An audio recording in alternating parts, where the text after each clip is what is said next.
Connected Energy is partnering Recycling Lives in a groundbreaking circular economy solution for end-of-life vehicle processing that retasks EV batteries for energy storage, reduces waste to landfill and delivers renewable energy.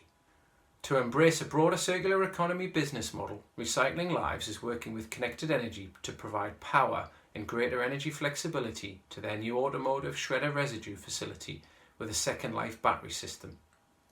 The new facility aims to reduce by up to 50%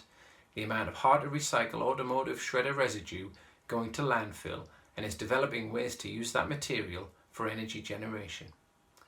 Connected Energy and Recycling Lives are providing a circular economy loop solution to extract the maximum value from ELVs, reduce waste to landfill and produce power and energy from the hard-to-recycle material, benefiting the business, the wider community and the environment.